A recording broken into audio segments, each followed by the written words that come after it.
Over the past couple of days, crypto is dipping, but it looks like Bitcoin is shrugging that off already, and now it's battling again with $69,000. It looks like one of the main reasons why Bitcoin and cryptocurrency have been kind of flat and a little bit down over the past couple of days is because the net inflows for Bitcoin ETFs was flat. And yesterday it looks like we saw about a $26 million sell-off actually, which did put in a red candle.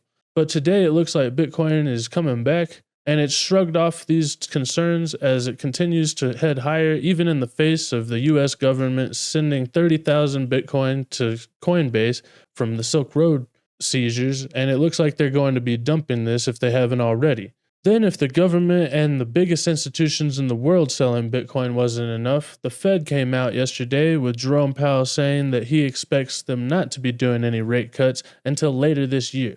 On inflation, it is too soon to say whether the recent readings represent more than just a bump. We do not expect that it will be appropriate to lower our policy rate until we have greater confidence that inflation is moving sustainably down toward 2%. So while it looks like inflation is cooling off, I guess it's not enough for Jerome Powell to be confident in lowering interest rates just yet.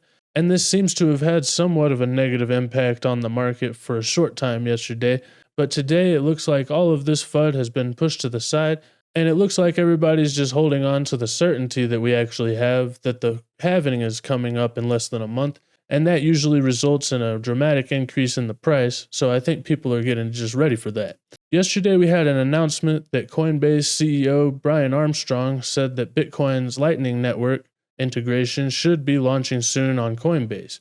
And that means that there's going to be faster transactions and settlement times when you're buying things through the Coinbase Commerce website or app. And I think this is a really great step in the right direction, but it got me thinking about Dogecoin a little bit. Here you can see that the Bitcoin transactions on the Lightning Network are about 40 million per second, with Solana only having 65,000 per second. According to Thomas here at heyapollo.com, he says Coinbase is integrating Lightning, and Bitcoin on Lightning rails isn't just the future, it's here.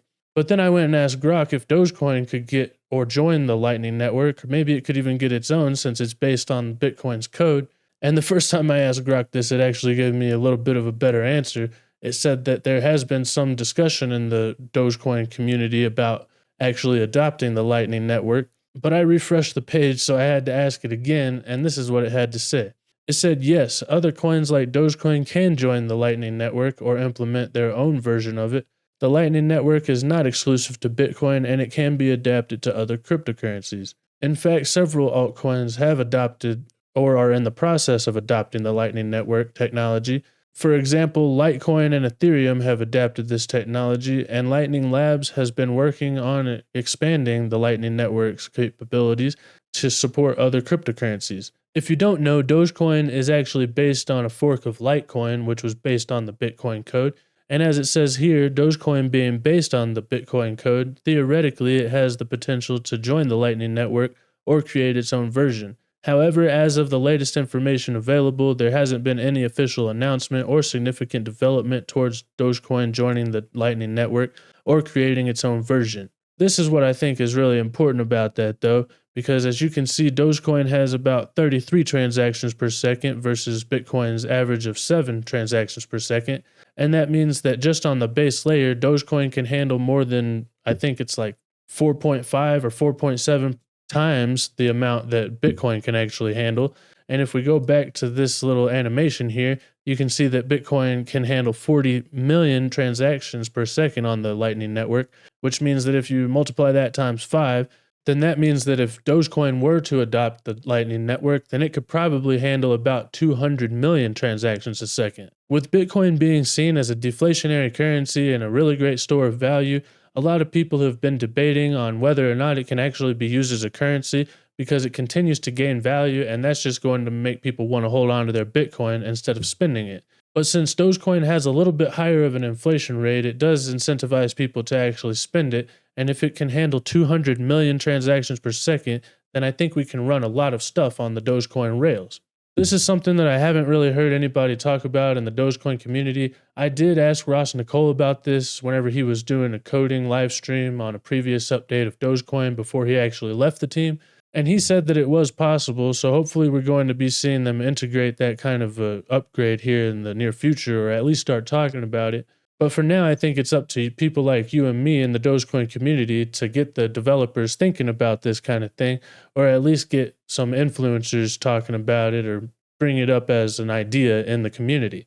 With the Bitcoin halving coming up in about 15 days on the meme day, Doge Day itself, April 20th, and with everybody finally catching on to the fact that basically Bitcoin increases exponentially right after the halving, it looks like maybe people are starting to jump on the train this time early, and maybe we're not actually going to be seeing the severe sell-off that we usually see before the halving. A lot of people are saying this time is different, and we've never had the biggest institutions in the world putting all of their money into Bitcoin.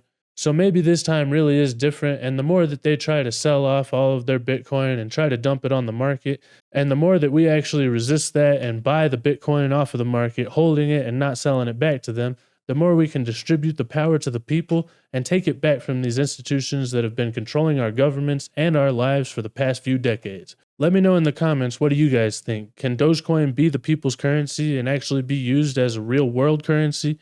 Or is BlackRock and these big institutions going to continue making Bitcoin run the show so that smaller coins like Dogecoin won't even have a chance? Either way, thank you guys so much for watching, and don't forget to hit that like and subscribe button. But most importantly, don't forget to do only good every day, and I'll see you next time. Bye.